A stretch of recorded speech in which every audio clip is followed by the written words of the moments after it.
I think she hates him. Yeah, well, yeah. Okay, so we can all That's agree a on that. That's a given. I also think that she wants to take him out.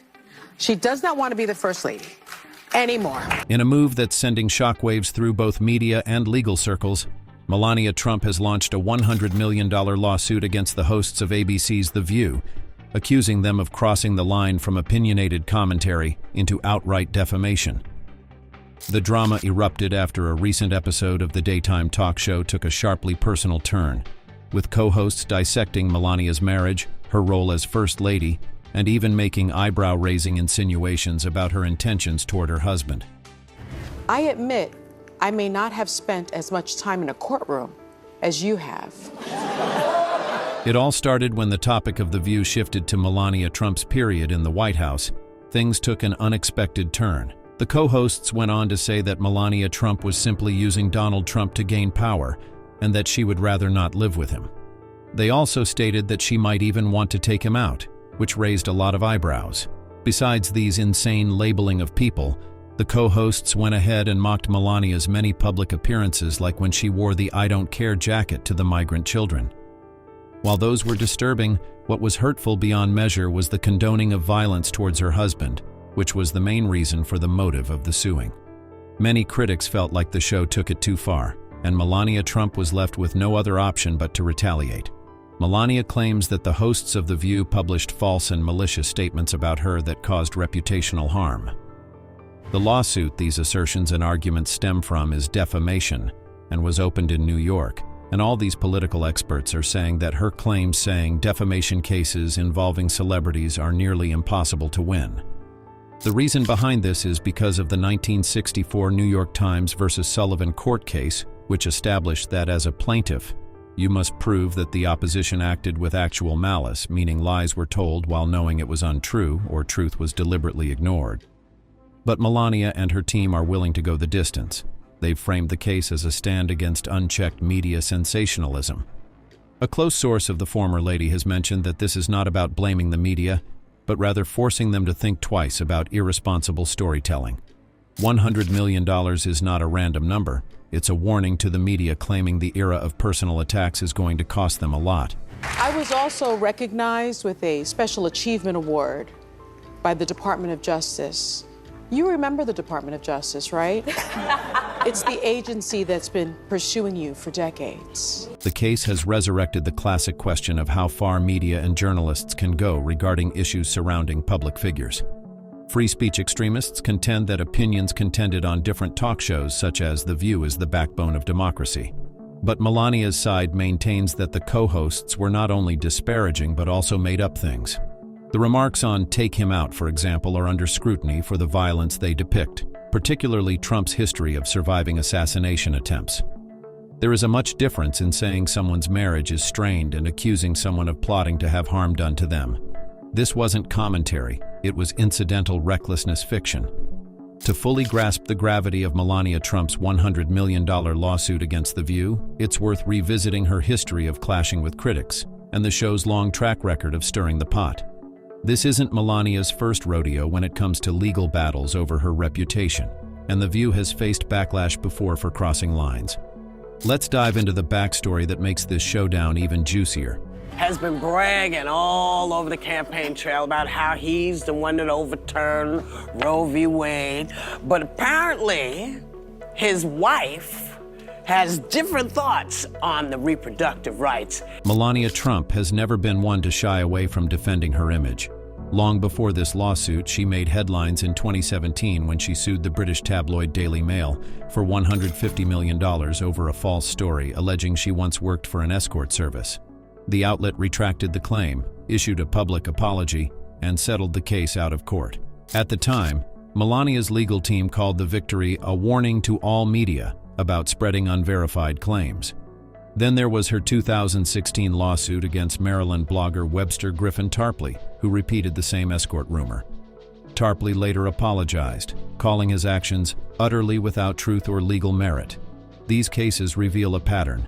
Melania treats her public persona as non-negotiable, willing to deploy legal firepower against what she views as defamation. But her legal strategy isn't just about lawsuits.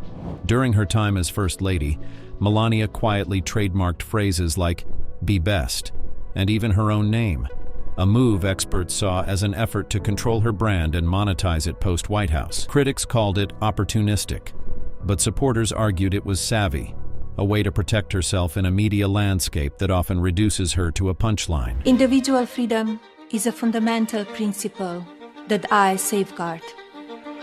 Without a doubt, there is no room for compromise when it comes to this essential right that all women possess from birth. If The View were a person, it'd be that friend who's always starting drama at brunch.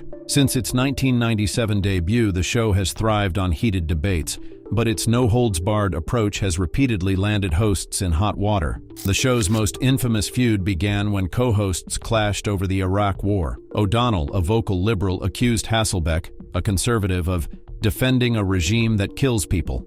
The argument turned so personal that Hasselbeck later admitted to crying off camera. The tension became a cultural moment, cementing The View's reputation for chaotic clashes. In 2022, Whoopi Goldberg faced intense backlash and a temporary suspension after claiming the Holocaust wasn't about race. Historians and Jewish groups condemned her remarks as dangerously misinformed, forcing ABC to issue a public apology. If you are liking the video so far, make sure to subscribe to the channel.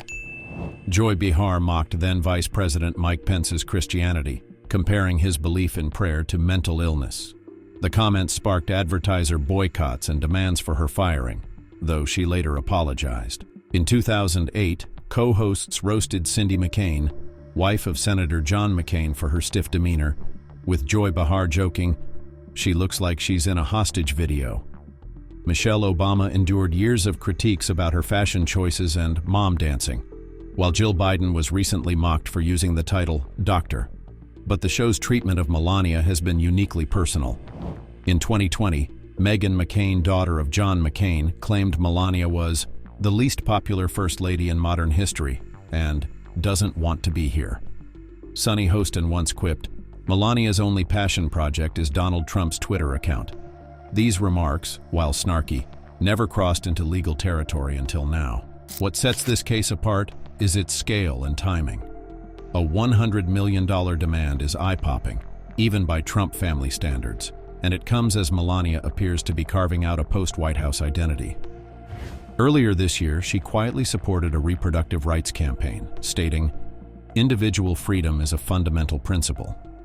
The move baffled conservatives but hinted at a desire to redefine herself beyond her husband's shadow. The lawsuit also arrives amid a broader cultural reckoning about media accountability. From Tucker Carlson's firing to Dominion Voting Systems' $787 million settlement with Fox News, networks are facing unprecedented pressure to fact-check opinions.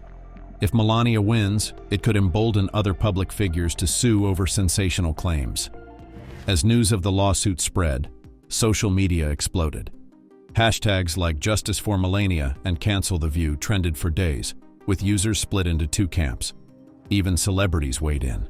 Actor James Woods called the lawsuit long overdue, while comedian Chelsea Handler quipped, "If Melania's suing over hurt feelings, maybe she should have married someone less controversial."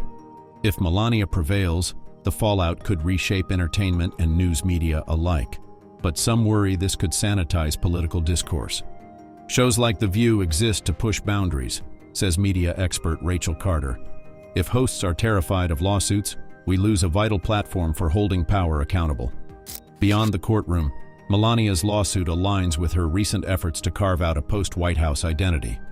Earlier this year, she quietly endorsed a reproductive rights campaign stating, "Individual freedom is a fundamental principle.